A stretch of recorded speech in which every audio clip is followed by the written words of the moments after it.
Hi, I'm Donna Jordan from Jordan Fabrics. Today, I'm going to show you how to make a quilt.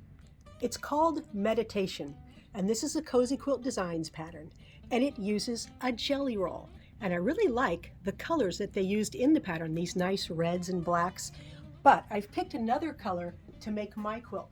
I have a nice calm blue combination here from Moda Fabrics, and it's called Sister Bay, so that's what I'm going to use today. So the pattern includes instructions for 5 different sizes.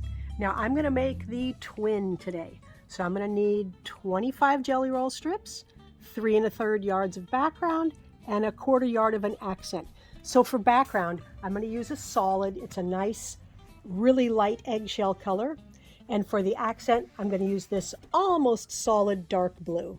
Let's go ahead and pick out the 25 different strips that we're going to use here. So most of these will look beautiful, make a nice quilt, but I'm going to want to pick out the darker ones. Some of the really light ones I might not use. So I'm just going to go ahead and sort. So that one won't show up against the background. We won't use that. And I'm just going to keep sorting and picking till I get a nice variety of 25 different strips. So there's the 25 we're going to use, and the first thing we're going to do is cut each of these in half along the fold. So I'm just taking the whole strip, and right where it's folded, where it came off the bolt, I'm just putting my scissors in the middle and cutting each one in half. The next step is to cut out our background. It's always a good idea to steam press your fabric nice and flat before you start cutting. That way your cuts will be very accurate. Now this is going to get subcut into several different sizes, and I can't give you all the sizes because it's not my pattern, but the instructions are very clear and easy to follow.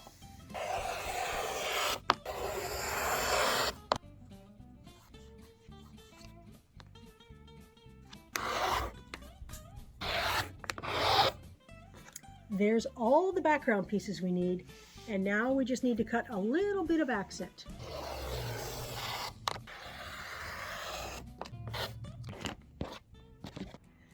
Okay, everything is all cut out.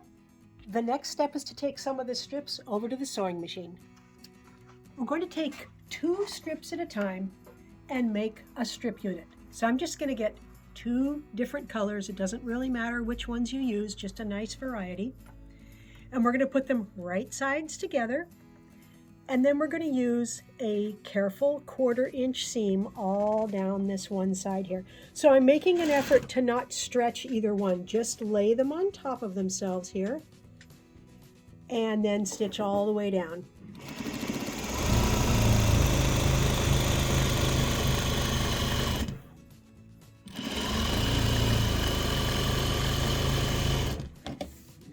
Now I like to finger press the seam to one side. This step helps a lot. So I've got the seam facing that way, and I'm going to open it up with my hands here, and then I'm going to anchor it with that finger, and I'm going to draw this fingertip or fingernail right down the seam as I open it up. This makes the next step of ironing really easy. So this step is critical. I think it makes the sewing and ironing go much better. Even though we finger pressed, we still need to iron these up. So I like to put them on my board, flatten them out with my hand, and use first a dry iron and then a little steam.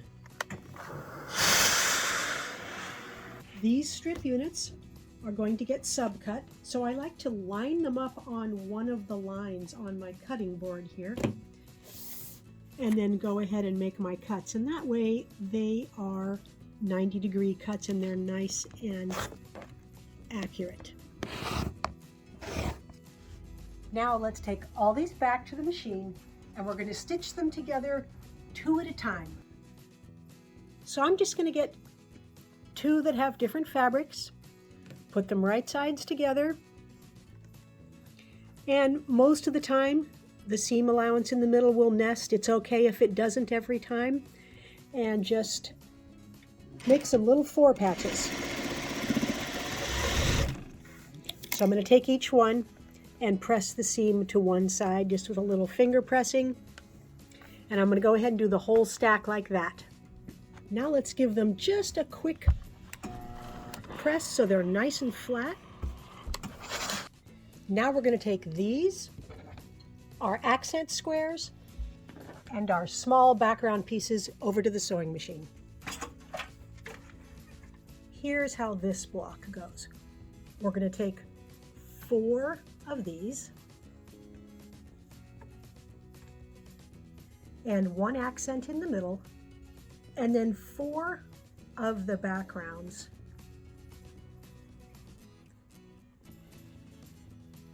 So let's start by making this top row. These are all the same size, so it's pretty easy to stitch them together. And I'm going to press all the seam allowances toward the background. So this one's going to go this way. Then we'll add this, and again press the seam allowance toward the background.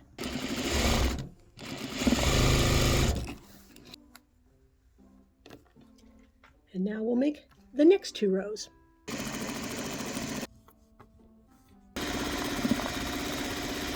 Now we've got 3 rows, and the seam allowances are all going in opposite directions so we can stitch them together very easily. Now I have all of the first block done, and we're ready to move on to the second block. Now to make the second block, we're going to make strip units. So we're going to take the rest of these guys and a couple of the background strips to the sewing machine. The first strip unit has 5 printed strips, so just pick 5 different ones and stitch them side by side. So keep in mind as you're sewing to not stretch either one of the strips, and then your strip unit will end up nice and flat. And I'm going to finger press all the seams in one direction, so I'm going to press them all this way. There's the first strip unit. Now I'm going to make one more just like that with 5 printed strips. Then I'm going to make 2 strip units that have 4 printed strips, 1 background on the edge, and then I'm going to make 1 strip unit that has the background down the middle with 2 prints on each side of it. And I'm going to iron all of the seam allowances to one side. Now we're going to slice each of these strip units into 2.5-inch strips. So line it up on one of the lines, and then use your rotary cutter and your nice straight edge here, and just cut all the strip units up into these 2.5-inch wide pieces. So now I have 3 different kind of strip units here. One with all 5 prints, one with the background on the end, and one with the background in the middle. So we're going to take some of these and we're going to put them together to make a block. So we're going to take 2 of these guys. We're going to take this one with the background in the middle. It's going to go in the middle of the block. And then these with the background on the corner, that one's going to go on the bottom corner, and then this one's going to go on the top corner. And now all we have to do is stitch them all together, and we're going to make 6 blocks just like this. Now most of my seams are going in opposite directions, so they will nest, but I'm not going to worry too much about that. I'm just going to make sure things have a nice blend. So this strip, see, you could turn this around if you like the look of that better. You can also turn these 2 around. Now the ones on the end you can't turn around because you need to make sure that you have the accent block here and here. But other than that, you can spin them around and get a nice blend and scrappy look. I'm going to press the seam allowance here to one side. I'm going to press all the seam allowances all the same way, all to the right. We've got both of the blocks done now, and we're ready to lay out the quilt. Now these blocks are going to be on point. So it might look a little more complicated when we lay it out, but it's really not. So we're going to do 3 blocks in the first row here, and I'm going to leave some space between them. Then we're going to take the other block, and there's going to be 2 of these blocks in that row. Now back to the first block, 3 again. And then we've got 2 more of this kind of block. And these the backgrounds, those 3, they're going to be going down the quilt like this. So you want to make sure you have this turned so those 3 are facing that way. Now there's definitely conspicuous space between all of these blocks, and we are going to fill that in. So remember all these pieces that we cut out and we haven't used yet? These are what we're going to use to fill in all of these empty spots. So let's start with the cornerstones. These go almost everywhere between all these blocks here. There, that's all the cornerstones that we have. Now we're going to fill in these empty spots with some sashing. Now there's 3 different lengths of sashing, and we're going to start with the shortest. So this is going to go between all the squares. Now, I didn't memorize where all these pieces go. I'm following the pattern because it tells you exactly what piece fits where. And it's kind of like a jigsaw puzzle. It's very fun to lay out, and the more you get, the easier it gets to keep going. So I don't want you to worry that it looks kind of complex, because it's a lot easier than it looks. Just trust the pattern. There, that's all the short sashing pieces we need. Now the medium size, they're going to fill in everywhere we're missing one except on the corners. So I'm just going to go around, fill in with these. That's all the medium ones. Now the very last longest pieces, they go in the 4 corners. So these are longest in all 4 corners. That's all the patchwork pieces. We've still got those missing parts around the edge, and that is what we use these side setting triangles for. So the bigger ones, they go all along the sides.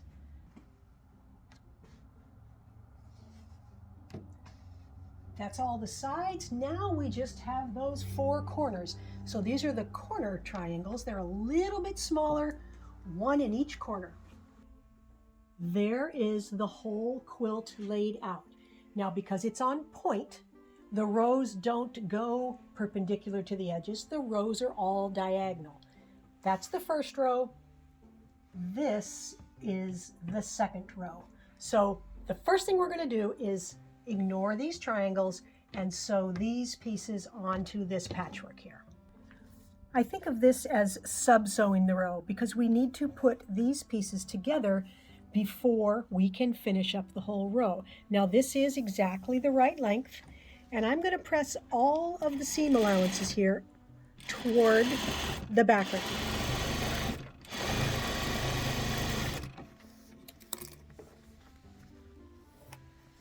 So each piece we're going to put on, it's going to fit exactly for this stage of the game. So we don't have to do any trimming, we just stitch on.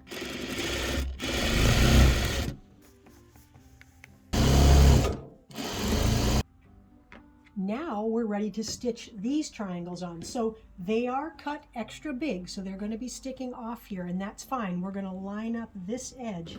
So you can put it here and pin it if you like. It helps so that you don't get anything in the wrong spot. And then we'll take it to the machine. So line up these 2 corners and stitch down this side and just let the excess, just let all the excess fall off the end there.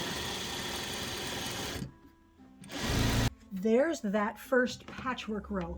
Now it's best if you trim off this excess fabric right now. So you can take it over to your cutting board, or if you have a little cutting board, you can just put that right here. And all I'm going to do is line up this with the edge of the patch and just trim off that excess there. That way you won't get a lot of extra bulk as you build your whole quilt.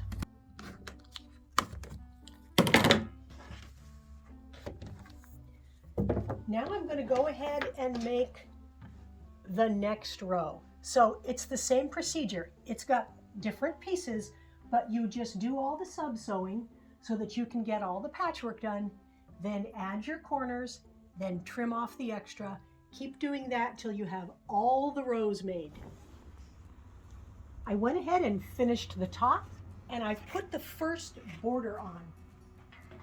It's looking really good. And if you look at the pattern, there's that little first border that I did, but right here, there's a patchwork border. So let me show you how we're gonna make that. The pattern had me cut the border fabric into 2 different sizes. So I'm gonna take the narrower width here, along with 3 of the leftover jelly roll strips, back to the sewing machine. What I'm going to do is make a strip unit using 2 of the border pieces and 1 printed piece in the middle. So I'm going to use a 1/4 inch seam and press all the seam allowances toward the print. Once those are stitched and ironed, we're going to subcut these to 2.5 inch widths, just like we did with all of our other strip sets. You'll notice that the pattern had us cut a few more of these narrow pieces than we needed for the strip units there. And that's because we need to do some subcutting on here so we can finish up our patchwork. Here is how these pieces are going to fit together. We've got 5 of these patchwork sections, and then we're going to put a plain piece on each end, but we need to stagger them. So these first 2 will get stitched just like this. This next piece is going to get slid up so that the intersection lines up there. And the next one, again, like that, all the way up. And then this one just fits right on the end there. So I'm going to sew them all in a row and press all the seams to one side.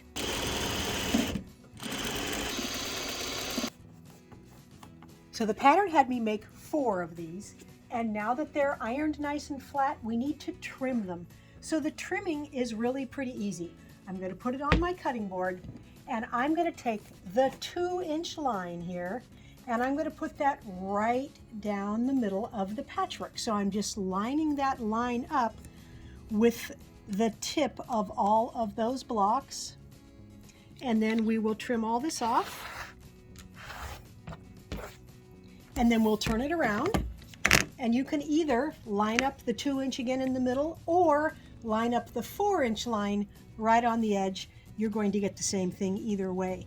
Now we have a nice 4-inch wide piece of patchwork, and let's just trim both ends off so that they are nice and square.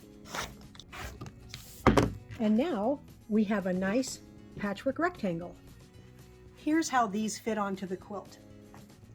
The first piece is going to line up with the edge here, and all you have to do is take this extra border and stitch enough on so it's as long as the quilt and stitch it onto this side. You do the same thing on the far side. Then we're going to take another piece here and we're going to add a little square on the end of it. Again, add as much border as you need so it's as wide as the quilt.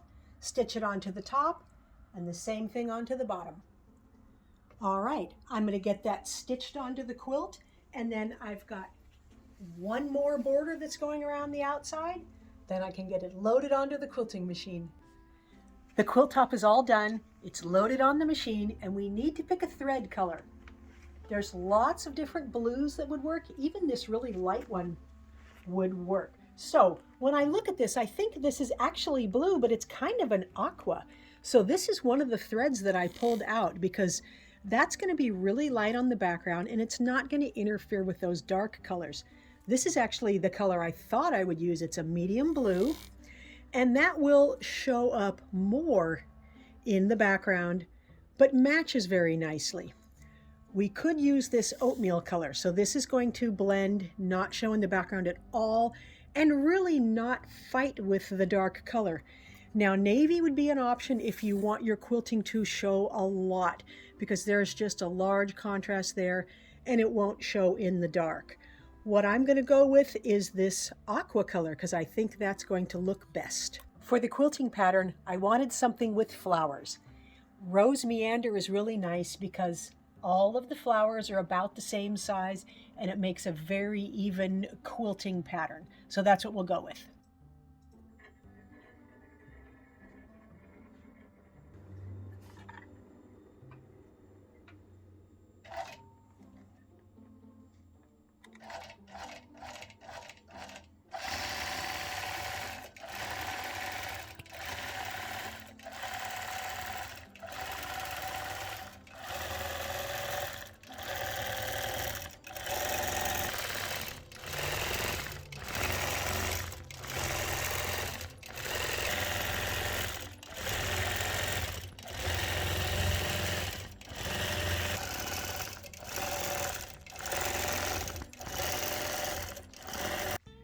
I've got the whole meditation quilt completely quilted and bound.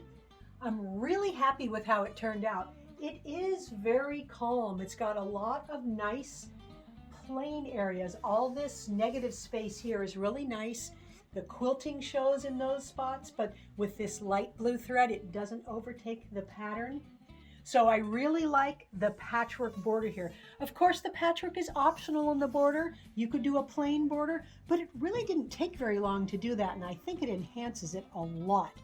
Now on the back side, I just used a coordinating blueprint. You can see the quilting just a little bit. Can actually see it a lot better in these areas here. Now it came out 75 by 92, and they call that a twin size, but it's a really big twin.